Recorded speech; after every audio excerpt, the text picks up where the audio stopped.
अलग अलग कल्चर के लिए क्या की जाए, तो एजुकेशन सिस्टम चेंज कर दिया जाए। क्या चेंज कर दिया जाए? किसका? कि राजा का। अभी क्या इनका एजुकेशन सिस्टम, अभी तो एजुकेशन है ही नहीं जी इनके। मोटी मोटी ये है कि पंडित जी आके राजा के बेटों को मंत्र सिखा देते हैं, थोड़ा पढ़ना लिखना सिखा देते हैं, संस्कृत की 2-4 किताबें पढ़ा जाते हैं। यही को जनता में से भी पढ़ना चाहे तो यही उसका हो जाता है, इतना इतना ही आता है।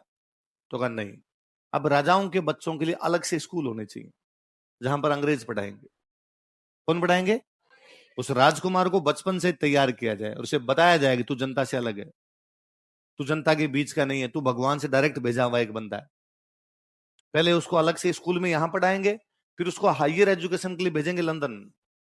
कहां भेजेंगे? फिर जब वो लंदन से वापस आएगा ना, तो वो इंग्लिश बोलेगा, मारवाड़ी नहीं बोलेगा। तो जनता की भाषा अलग, उसकी भाषा। फिर वो पिज्जा खाएगा, बाजरे की रोटी नहीं खाएगा। उसका खाना अलग, इनका खाना। अब तो राजा जनता के बीच में जाके बैठ जाता है, बस इतना है कि वही धूल में जनता बैठी है, धूल में राजा बैठा है, बस राजा के लिए चेयर लगा देते हैं, जनता नीचे बैठती होगी। फिर वो जो लंदन से पढ़ के आएगा और वो जब राजा बनेगा धूल में जाके नहीं बैठेगा, उसको डस्ट से एलर्जी है।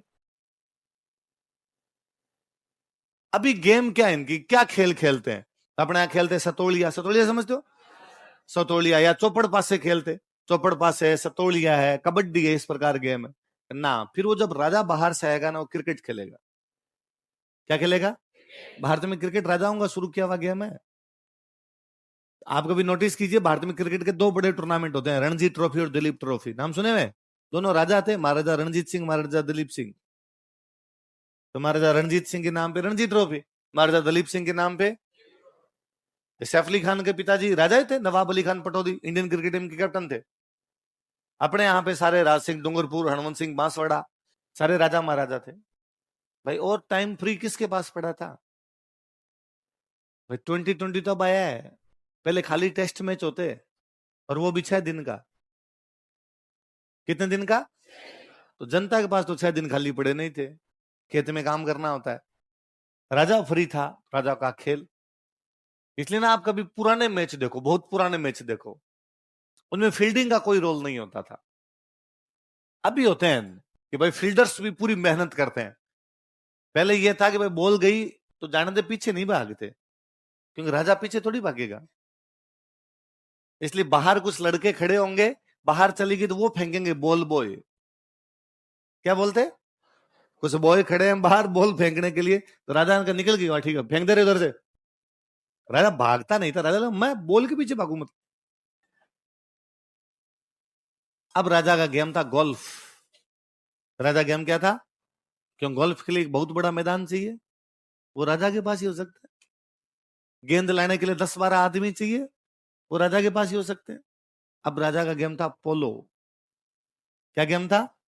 क्योंकि घोड़े भी राजा के पास, इतना बड़ा मैदान भी, जनता अभी सतोलिया ही खेल रही है।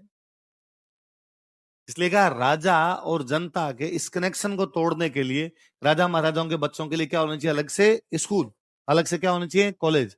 ये जो प्लान देने वाला बंदा था ना, उस बंदे का नाम था वोल्टर। क्या नाम था?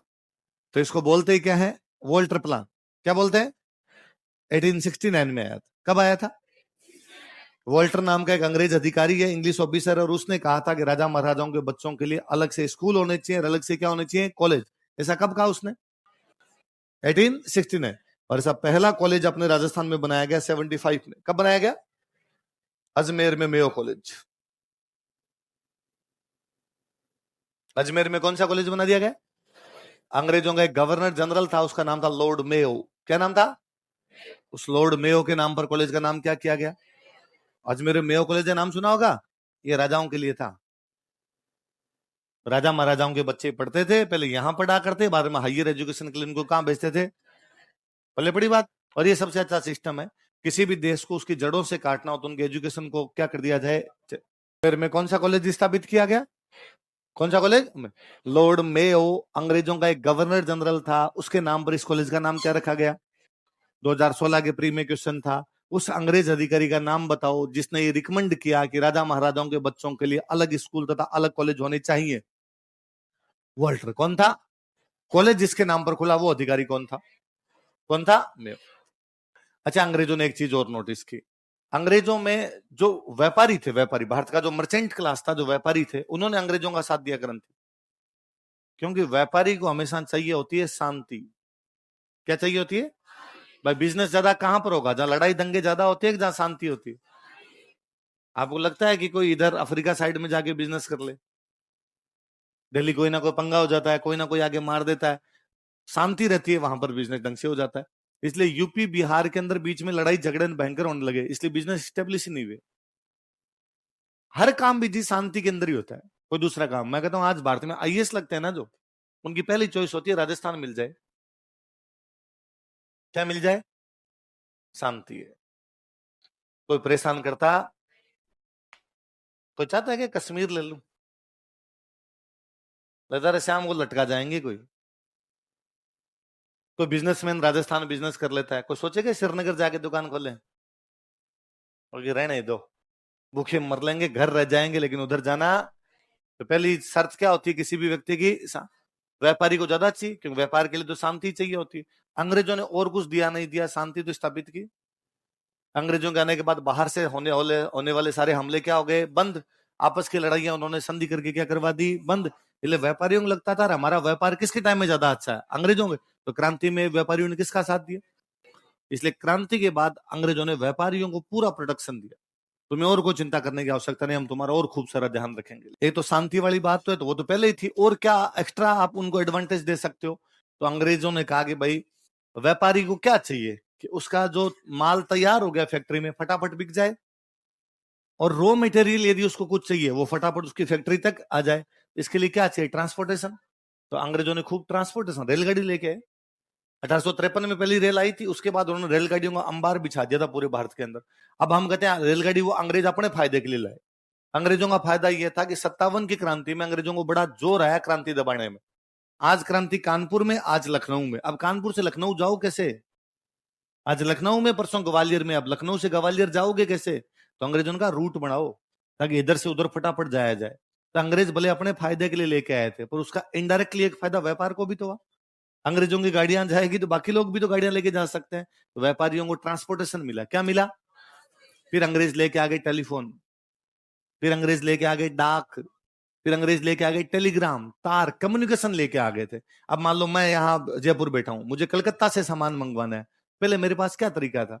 यहाँ से बंदा भेजता, वो जाके वहां कहे, अब मैं तार भेज देता, 2 दिन में 3 दिन में तार पहुंच ही जाता। अब मैं फोन कर देता मेरे को इतना सामान चाहिए, तो व्यापार थोड़ा स्मूथ हो जाएगा या कठोर हो जाएगा?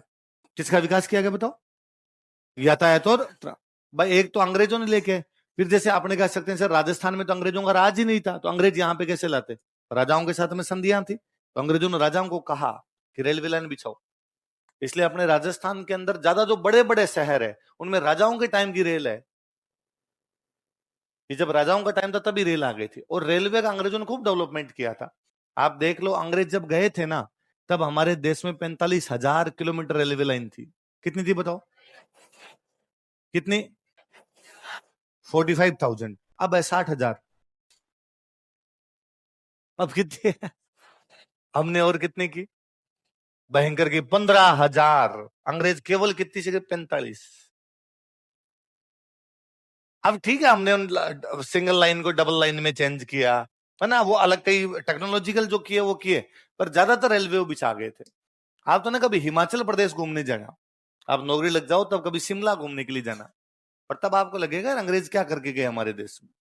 उन पहाड़ों के बीच में रेल ले गए जहां पे पैदल नहीं जा सके आदमी, पहाड़ काट गए थे वो। उनको शिमला रहना था, शिमला रहना था, अब शिमला कैसे जाएंगे? तो ट्रेन लेके जाओ, तो ट्रेन ले गए वहां पे। तो ये अब वो भले अपने फायदे के लेके गए, पर इससे फायदा किसको हुआ? व्यापारियों। अच्छा, अंग्रेजों ने अपने फायदे के लिए कहा कि राजा महाराजाओं को अलग से पढ़ाओ, राजा महाराजाओं के बच्चों को पढ़ने के लिए कहां भेजो? लंदन। अब जब कोई लंदन जाएगा पढ़ने के लिए, तो अंग्रेजों की चीजें सीखेगा तो अच्छी बुरी दोनों प्रकार की सीखेगा। तो उसके ये भी तो दिमाग में आया कि यार स्कूलें होनी चाहिए, पूरी दुनिया तो पढ़ रही है। अपने जोधपुर में तो स्कूल है ही नहीं, अपने जयपुर में तो स्कूल है ही नहीं, अपने भरतपुर में तो स्कूल है ही नहीं। अब वो कोई राजकुमार जब पढ़ के वापस जयपुर आएगा तो जयपुर में स्कूलें तो खोलेगा। तो अपने यहाँ शिक्षा का विकास हुआ। इसलिए आप नोटिस कीजिए, अपने राजस्थान के जितने बड़े बड़े शहर है उनकी सारी कॉलेज राजाओं के नाम पर है। देखो कॉलेज का नाम देखो, महाराजा कॉलेज। क्यों है? क्योंकि महाराजा ने बनाई। आप इवन राजस्थान की सबसे बड़ी यूनिवर्सिटी कौन सी? राजस्थान यूनिवर्सिटी, ये राजा की बनाई हुई है। जयपुर के राजा की यूनिवर्सिटी है, राजपूताना यूनिवर्सिटी। आप सारे बड़े बड़े हॉस्पिटल देखो, उनके नाम सारे राजाओं के नाम पर है। एसएमएस, सवाई मानसिंह, सारे कहीं भी चले जाओगे आप, किसी शहर में जाके देखो। क्योंकि वो जब बाहर से पढ़ के आया तो वो दो चार अंग्रेजों की बुरी बात सीख के आया, तो पांच सात अच्छी भी तो सीख के आया। उसने कहा यार हमारे तो हॉस्पिटल होते ही नहीं है, हमारे तो सांप खा जाए तो झाड़ा लगवाना पड़ता है ना। छोटी मोटी बीमारी हो तो कोई सियाने भोपे के पास जाना पड़ता है। हमारे पास हॉस्पिटल नाम की कोई भी चीज है तो हॉस्पिटल भी तो होने चाहिए। ठीक है वो चल रहा है हमारा साथ में, पर हॉस्पिटल होने चाहिए। तो एसएमएस कितना बड़ा हॉस्पिटल है, देख लो, आजाद हुए 75 साल हो गए, अभी तक सरकार से इतना बड़ा हॉस्पिटल नहीं बना। आज तो पब्लिक बहुत ज्यादा, आज एसएमएस जाते हैं तो अपने को लगता है यार इसमें पैर रखने की जगह नहीं, ये हालत है। नहीं जाना पड़े, सो सलाम महाराज, क्यों जाना पड़े हॉस्पिटल आपको कभी। पर फिर भी कभी यदि जाना पड़े तो आप देखना कि इसमें कितनी भीड़ है। तो अब तो पब्लिक बढ़ गई इसलिए भीड़ ज्यादा है। तो आज के 75 साल पहले तो पब्लिक भी नहीं थी, इतना बड़ा हॉस्पिटल की आवश्यकता। पर राजा थोड़ा सोचा होगा कि नहीं यार, टाइम टू टाइम आगे जनसंख्या बढ़ेगी तो बढ़ेगी, जरूरत पड़ेगी, कितना बड़ा बना गया। इधर से इधर जाना पड़े तो दिन खप जाए उसमें। और नया नया बंदा जब एसएमएस जाता है तो उसको ये नहीं समझ में आता, और डॉक्टर कहता है 14 नंबर में जाओ। अब 14 नंबर है कहाँ? को तीन चार गलियां क्रॉस करनी पड़ेगी तब उसका 14 नंबर आएगा वहां पे, वहां से पर्ची कटवा लो आप। तो ये एक फायदा हुआ। तो ज्यादा स्कूल वाले क्षेत्र में स्कूलें खोली, जो भी राजा थे उन्होंने स्कूलें खोली। अंग्रेजों ने भी राजाओं को कहा कि तुम स्कूलें खोलो, तो स्कूलें खुली अपने यहाँ पे। जब स्कूलें खुलेगी तो शिक्षा का विकास होगा, और जब एजुकेशन आती है ना तो सोसाइटी में मिडिल क्लास डेवलप होता है। एक बड़ी सोचने वाली चीज है, ध्यान देना आप। 57 की क्रांति के हमारे नेता कौन है? आप कहते हो सर बहादुर शाह जफर, आप कहते हो नाना साहब, झांसी की रानी, ये सब राजा महाराजा। राजा महाराजा समाज का कौन सा वर्ग है? उच्च वर्ग है, मध्यम वर्ग है, निम्न वर्ग है? इसका मतलब 57 की क्रांति का नेतृत्व कौन कर रहे थे? उच्च वर्ग, एलिट क्लास कर रहा था। 57 क्रांति फेल हुई है। दुनिया की तमाम क्रांतियां, दुनिया के तमाम विद्रोह, दुनिया के तमाम आविष्कार मतलब इन्वेंशन, दुनिया की तमाम खोजें मतलब रिसर्च, मिडिल क्लास ने किए हमेशा। किसने किए? आप कभी नहीं सुने किसी राजा ने पंखा बनाया, किसी राजा ने टीवी बनाया? नहीं, उच्च वर्ग द्वारा नहीं, ये सारे किसके द्वारा किए गए? क्योंकि समाज में तीन क्लास होते हैं, higher class, middle class, lower class. इनमें पढ़ता बीच वाला ही है, बाकी दोनों ज्यादा पढ़ते नहीं है। कारण कि जो लोअर क्लास है उसको तो मौका नहीं मिलता। उसके तो ये है कि फटाफट कमाने के लिए लगूं तो घर चलेगा, वरना घर भी चलेगा। जो हायर क्लास है उसको जरूरत नहीं है, नहीं पढ़ेगा तो भी पार पड़ जाएगी। ये जो हम बीच में लटक रहे हैं ना, न उधर है थोड़ा बीपीएल से ऊपर, थोड़ा बीपीएल से नीचे, जो है ना, हमारे अंदर ये रहता कि हम पढ़ें, क्योंकि अपने को लगता है कि यार जो स्थिति है इससे थोड़ी अच्छी करनी है, और अच्छी करने का अपने पास एक ही तरीका हो सकता है। इसलिए समाज का मिडिल क्लास जो भी होता है वो हमेशा पढ़ा लिखा होता है। उल्टा कर दो, जो पढ़ा लिखा होता है वो समाज का क्या होता है? क्योंकि मिडिल क्लास का मतलब क्या? मिडिल क्लास का मतलब नौकरी वाले लोग। और नौकरी वाले लोग समाज का कौन सा वर्ग होंगे? मध्यम वर्ग होंगे। इसलिए दुनिया के सारी नई चीजें हमेशा किसने की है? मध्यम वर्ग। क्योंकि पढ़ता है तो उसके दिमाग में आइडिया आ जाते हैं। इसलिए आप नोटिस करो, 57 की क्रांति राजा महाराजाओं की फेल हो गई। उसके बाद हमारा नेशनल मूवमेंट शुरू हुआ, उसके सारे के सारे नेता मध्यम वर्ग के हैं। महात्मा गांधी क्या कहीं के राजा थे? क्या वो एकदम गरीब से थे? सुभाष चंद्र बोस क्या कहीं के राजा थे? क्या वो गरीब परिवार में थे? जवाहरलाल नेहरू क्या कहीं के राजा थे? एकदम गरीब से परिवार के थे। भगत सिंह क्या कहीं के राजा थे? क्या एकदम गरीब से परिवार के? एक भी नहीं। सब इनमें पढ़े लिखे हैं, सबको पांच पांच सात सात भाषाएं आती है। भाई गांधी जी, नेहरू जी तो उस टाइम लंदन पढ़ गए थे। आज के 150 साल पहले वो पढ़ने के लिए कहां गए थे? गरीब तो नहीं है। आप और मैं तो जयपुर आए, उसमें भी घर वाले दिन में 3 बार सुनाते हैं, 10,000 रुपए देते हैं तेरे को महीने के, खराब मत कर देना, सुनाते हैं घर वाले।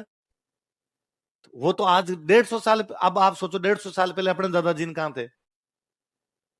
हाँ सर, खेत में हल चला रहे थे। और क्या था? एग्रीकल्चर ही था। या हो सकता है आप में से कोई बिजनेस फैमिली का रहा हो तो बिजनेस में रहा होगा, नौकरियां तो नहीं थी ना। क्योंकि तब इतना समाज में मिडिल क्लास भी नहीं था। उस साइड में कई अंग्रेजों वाले भारतीय मिडिल क्लास आ गया था, तो वहां पे लोग पढ़ रहे थे, तो गांधी जी ने सब पढ़ने के लिए बाहर गए तो उनके दिमाग में भी चार आइडिया जाए। इसलिए देखो 57 की क्रांति हमने कैसे की, हथियार लेके सब खड़े हुए, हथियार लेके मार देंगे अंग्रेजों को, नहीं मरे। 57 क्रांति जो फेल हो गई, जब मिडिल क्लास ने आंदोलन चलाया, उसने एक बार भी हथियार नहीं उठाए। गांधी जी ने इन सब ने कहा कि ना, अहिंसा। वो समझते थे कि हथियार लेके सरकार कभी भी नहीं गिराई जा सकती। तुम्हारे पास में यदि 10 आदमियों के पास 10 बंदूक है ना, तो पुलिस वालों के पास 20 है, मारेंगे भाई साहब। इसलिए इस प्रकार की कोई भी बात करनी। पर यदि पुलिस वालों के पास में 10 बंदूक है और तुम 1 लाख लोग सामने खड़े हो गए ना, तो बाटे मार के भी मार दोगे। इसलिए पुलिस भी डरेगी, जल्दी से बंदूक चलाएगी। इसलिए गांधी जी ने कहा अहिंसा। अपने तो आओ, आगे खड़े हो जाओ तुम, तो ये मारेगी कितने लोगों को, क्या करेगी, सारे के सारे खड़े हो जाएंगे तब कुछ ही नहीं कर पाएगी। इसलिए नॉन वायलेंस के तरीके से आएगा। इसलिए पूरा नेशनल मूवमेंट जो आगे वो कौन चला रही थी, मिडिल क्लास। मिडिल क्लास क्यों आई, एजुकेशन आई। क्यों आई थी, एजुकेशन। एजुकेशन क्यों आई, क्योंकि राजा महाराजा नेता पढ़ने के लिए कहां गए थे, तो बड़ी सारी चीजें। क्रांति हुई तो उसके बाद पढ़ाई वाला आया, पढ़ाई वाला आया तो मिडिल क्लास आया, मिडिल क्लास आया तो आगे का पूरा नेशनल मूवमेंट उस मिडिल क्लास क्या तो मेरा, मिडिल क्लास क्या तो मेरा, तो मिडिल क्लास सुधार करवा दी। आप और नोटिस कीजिए, चलो ये क्रांति वाला छोड़िए, समाज सुधार हुए इंडिया में, सोशल रिफॉर्म। सोशल रिफॉर्म करने वाले कुछ लोगों के नाम बताओ। आप कहोगे राजा राम मोहन राय, स्वामी दयानंद सरस्वती, स्वामी विवेकानंद, यही नाम लोगे आप। इनमें से एक भी राजा नहीं है, इनमें से एक भी गरीब। राजा राम मोहन राय के नाम में राजा राजा नहीं है, वो है ना, नाम उसका राम मोहन राय है। वो तो मुगल बादशाह की पेंशन की बात करने गया था, इसलिए मुगल बादशाह ने कहा तेरे नाम के आगे राजा लगा ले, तो उसने लगा लिया था राजा अपने नाम के आगे। बाकी राजा राम मोहन राय को 28 लैंग्वेज आती थी। कितनी किताब पढ़ा लिखा होगा वो, कितनी किताबें पढ़ी होगी। इसलिए सोसाइटी के जो भी चेंज होते हैं ना किसी प्रकार के, वो बोले इकोनॉमिक हो, वो बोले सोशल हो, वो बोले पॉलिटिकल हो, वो हमेशा कौन लेके आता है, क्योंकि उसी के अंदर होती है कमियां। इसलिए वो कमियों को दूर करने के लिए आगे भी आता है, वो चाहता है कि इस स्थिति से बाहर निकले। मैं एक सिंपल सा एग्जांपल दूं, घूंघट है, घूंघट पर्दा प्रथा, एकदम जो लोअर क्लास जो होती है ना, निम्न वर्ग जो कहते हैं, आर्थिक रूप से कोई कमजोर वर्ग है, उनके अंदर नहीं होगी। क्योंकि उस महिला को काम करने के लिए खेत में जाना पड़ता है, उस महिला को 1000 लोगों के साथ फैक्ट्री में काम करना पड़ता है, तब उसका परिवार चलेगा, वरना परिवार भी चलेगा। वो बेचारी कैसे घूंघट करे, या 1000 लोगों के बीच फैक्ट्री में घूंघट करके बैठी रहेगी तो कमा के क्या खाएगी, बच्चों को शाम को क्या लाके खिलाएगी।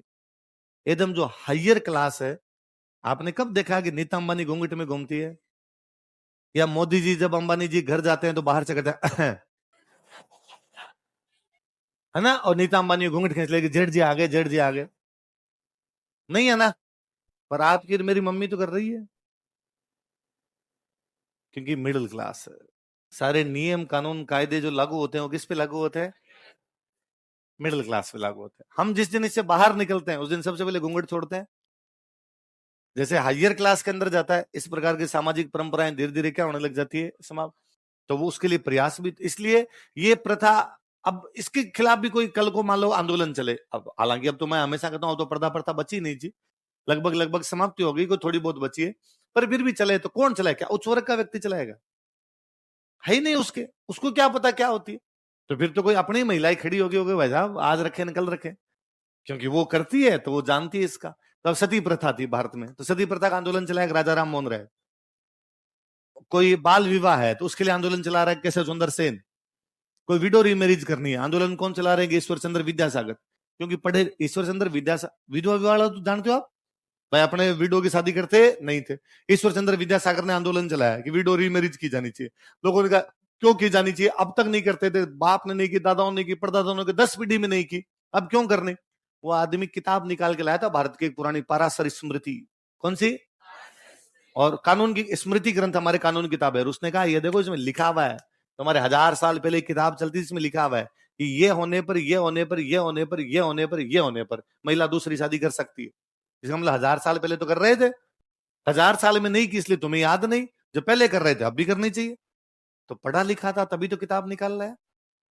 यदि पढ़ा लिखा नहीं था, कोई कहते जूते मारेंगे, फालतू की फर्जी बात की, तो कौन करता था, कि तुम्हारे बाप दादों ने, तो अपने लगता है बाप दादों ने की, अपने फालतू में क्यों करें इस प्रकार की चीजें। तो समाज में, हर समाज में मिडिल क्लास का होना बेहद जरूरी है। जिस समाज में मिडिल क्लास होता है ना, वो समाज जल्दी प्रगति करता है। जिस समाज में मिडिल क्लास नहीं होता, वो समाज कभी भी ढंग से प्रगति, इसलिए समाज में पढ़े लिखे लोगों को होना बेहद जरूरी है। समाज केवल पढ़ाई से चेंज होता है, बाकी चीजों से इतनी जल्दी चेंज कभी भी आते।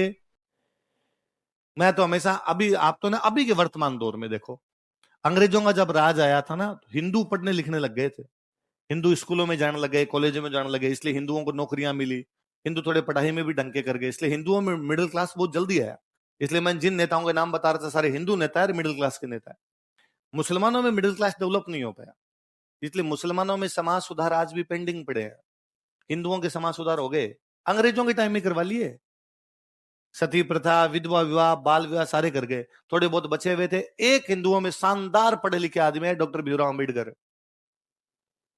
एक आदमी आए पढ़े लिखे, कर गए ना उस समय, हिंदुओं में एक ही ब्याह होना चाहिए, 47 में लागू करवा दिया था, मुसलमानों में लागू नहीं हो पाया। उस दिन अम्बेडकर सर एक साथ एक बार में कह के चले गए कि लड़कियों को भी पिता की प्रॉपर्टी में जगह मिलनी चाहिए। एक रूल जारी किया उस आदमी ने, क्योंकि वो पढ़े लिखे थे, वो इन चीज की वैल्यू समझते थे, और सब लोगों ने मान ली, क्योंकि बाकी जगह भी थोड़ी बहुत एजुकेशन थी, मुसलमानों में नहीं थी इस प्रकार की चीजें, इसलिए समाज सुधार पेंडिंग अब हो रहे हैं धीरे धीरे, क्योंकि धीरे धीरे समाज में एजुकेशन आ रही है, एजुकेशन आ रही है तो मिडिल क्लास आ रहा है, मिडिल क्लास आ रहा है तो चीजें मानी जा रही है, वरना उस समय कोई बात कर